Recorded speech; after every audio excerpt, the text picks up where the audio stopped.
যদি ছোট মা বলল একটা ম্যাগাজিনে একটা আর্টিকেল বেরিয়েছে, এইরকমই কেস ছিল। আমি ওই ডক্টরের সঙ্গে গিয়ে দেখাও করেছি।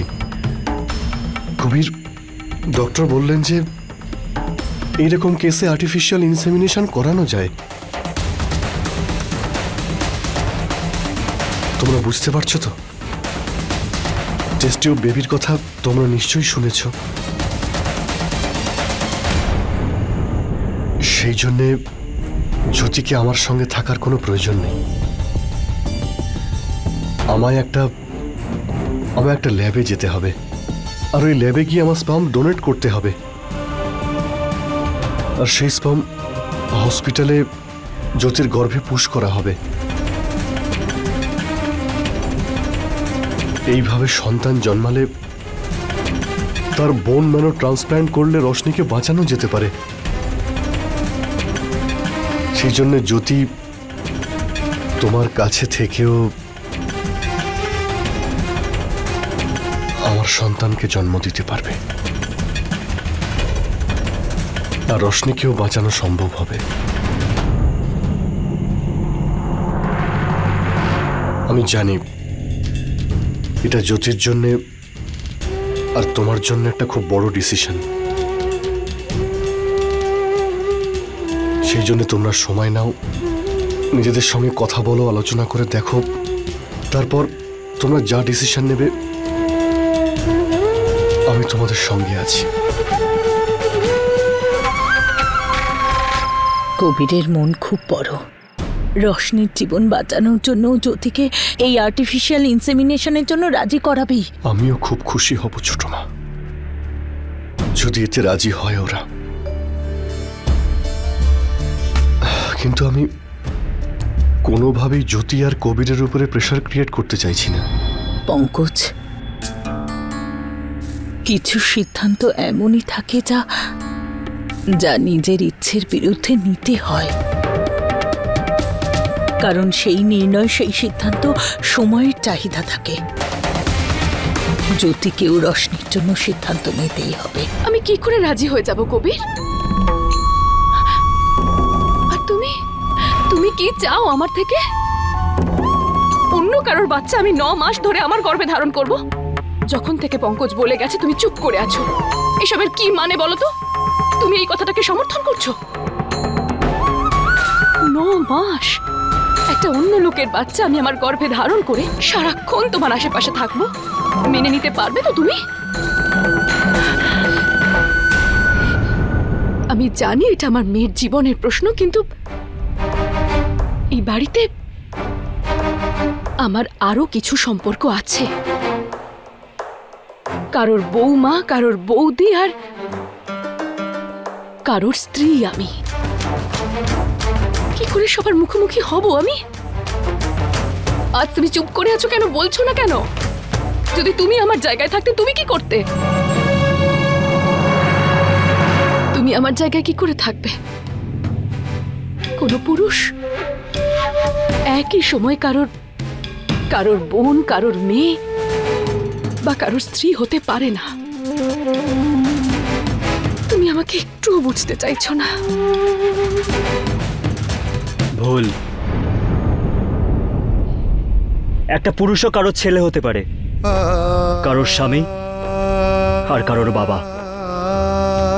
আমি জানি ওই বাচ্চাটাকে তোমার গর্ভে 9 মাস রাখতে হবে, কষ্ট হবে, কিন্তু কষ্ট আমার এখানেও হবে জ্যোতি। এখানে আমার বুকে পাথর রেখে ওই পেপারে সাইন করতে বলেছিলাম তোমাকে। মনে হয় কতবার নিজেকে বুঝিয়েছি যে তোমাকে এটা বলার আগে যে তুমি পঙ্কজের কাছে ফিরে যাও জ্যোতি। কিন্তু সত্যিটা এটাই যে ওই বাচ্চাটার জীবন বাঁচাতে হবে, আমাদের রশ্মিকে বাঁচাতে হবে। এবার আমি আর কিছু বলবো না জ্যোতি। এবার তোমাকে ভাবতে হবে আর তোমাকেই সিদ্ধান্ত নিতে হবে। না তোমার ভালোবাসা আর না তোমার সন্তান।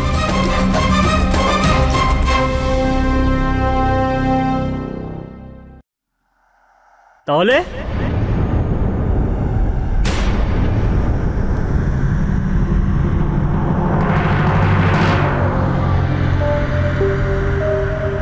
তুমি চাইছিলে যে জ্যোতি আর্টিফিশিয়াল ইনসেমিনেশনে দ্বিতীয় বাচ্চার জন্ম দিক।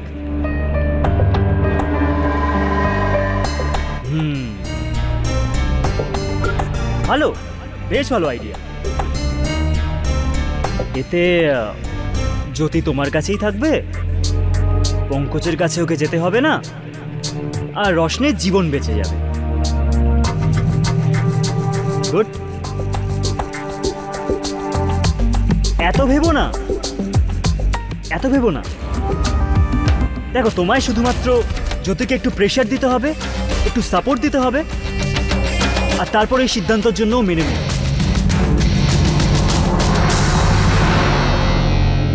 অনেক মহান কাজ করতে যাচ্ছ কবির প্রতাপ সিং সিসোদিয়া। ওফ, কুমার বাবু,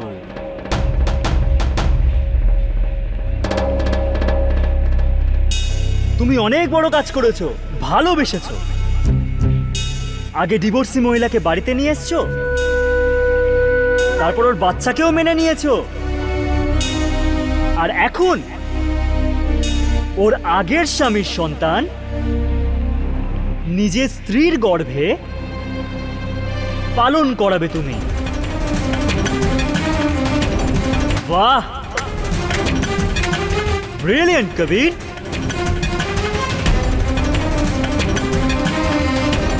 এই, নিজের ব্যাপারে একটু ভাবলে না? নিজের সন্তান,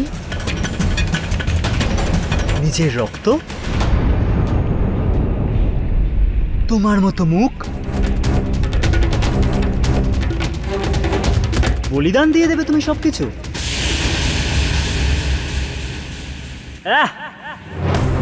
তুমি এটা করতেই পারবে না। মানুষ তুমি এগুলো করতে পারবে না।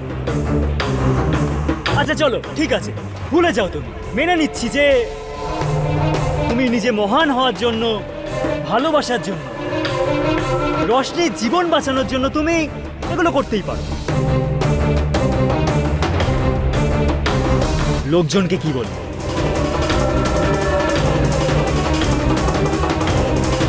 স্ত্রী তোমার আর বাচ্চা অন্য কারোর? কি হলো, শক লাগলো? না দেখো, শোনো, আবার তুমি যদি এই রাস্তায় এগো না, সারা জীবন তোমাকে এগুলো শুনতেই হবে, সহ্য করতেই হবে তোমাকে এগুলো। এই জন্য বলছি, এখন ভাবো ভাবো ভাবো ভাবো।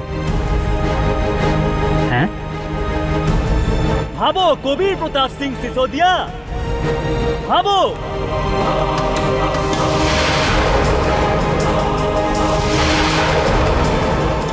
না না, ভাববো না আমি, না, কোনো কিছু ভাববো না আমি।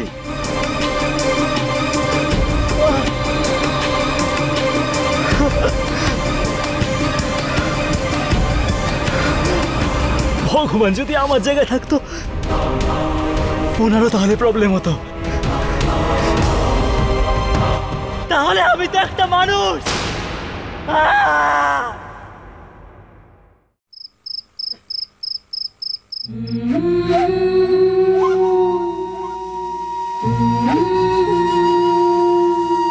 পদ্মা, আরে ও পদ্মা, আরে কি হয়েছে তোমার? অন্ধকারে বসে আছো কেন? আরে বাইরে দীপাবলির উৎসব হচ্ছে আর তুমি অন্ধকারে বসে আছো। এই দেখো, আমি রোশনির জন্য কত কিছু এনেছি, রং মশাল, তুবড়ি। আরে ও ফুলঝুরি তো জ্বালাতে পারবে।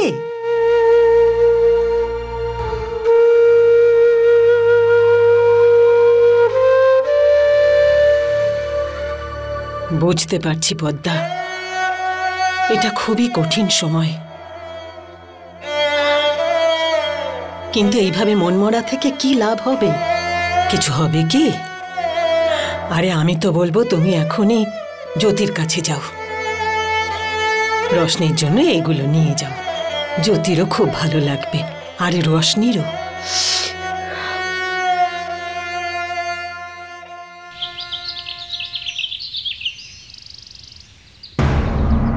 তো সুমের বাবা, তুমি ওর সঙ্গে আরে বাহ,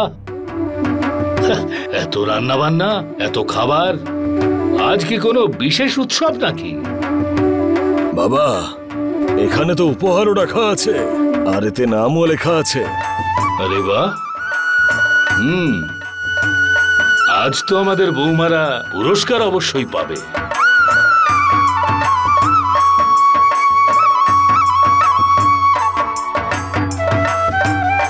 আমাদের জন্য?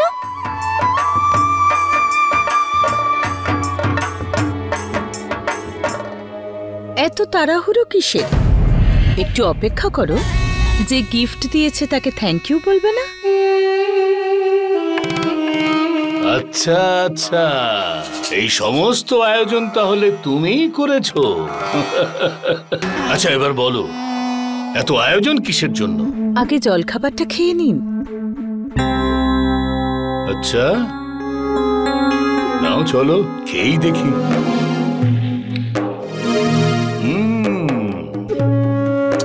দারুণ, খুব সুস্বাদু। দেখো, আমার কিন্তু আর তর সইছে না।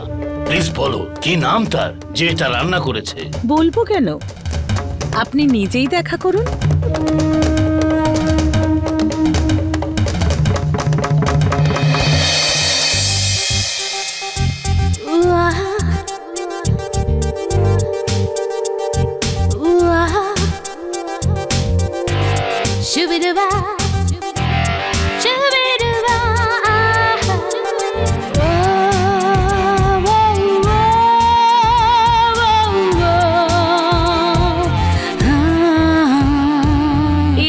বর্ণিকা রাজবংশী, আমার দিল্লিতে যে বান্ধবী আছে তার মেয়ে। ও রাজস্থানের রাজবংশের পরম্পরা সম্পর্কে জানতে চেয়েছে, তাই জন্য ওকে এখানে ডেকে নিলাম।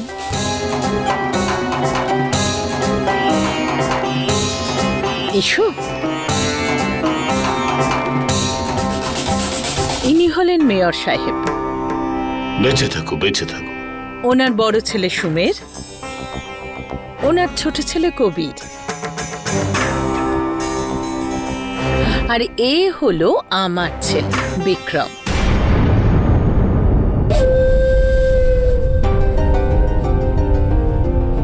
আর হ্যাঁ, ও হলো আমার বড় বৌমা, আর মেজ বৌমা।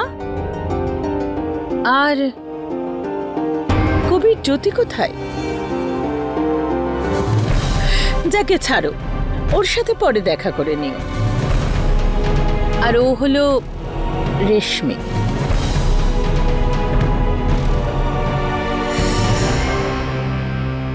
তুমি তো আমার দিদির মতন মনে হয়, আমি কি তোমাকে দিদি বলতে পারি?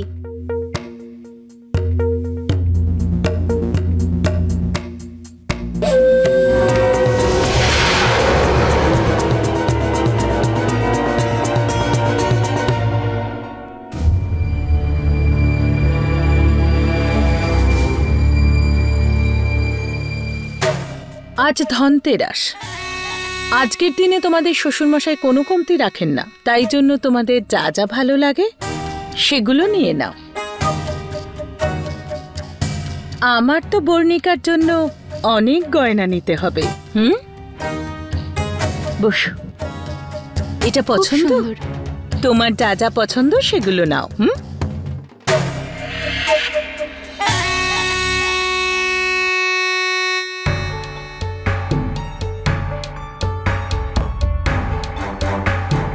আমি নেব এটা? হ্যাঁ।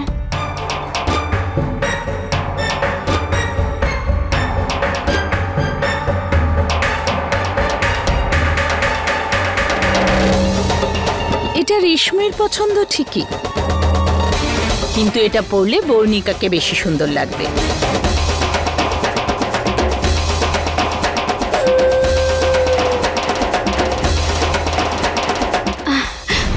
বাস বাস aunty, thank you so much, খুব সুন্দর এটা। দিদি, আপনিও আসুন না, কিছু একটা সিলেক্ট করুন। জ্যোতি, এসো না, দীপাবলির জন্য গয়না নেবে না? না দিদি,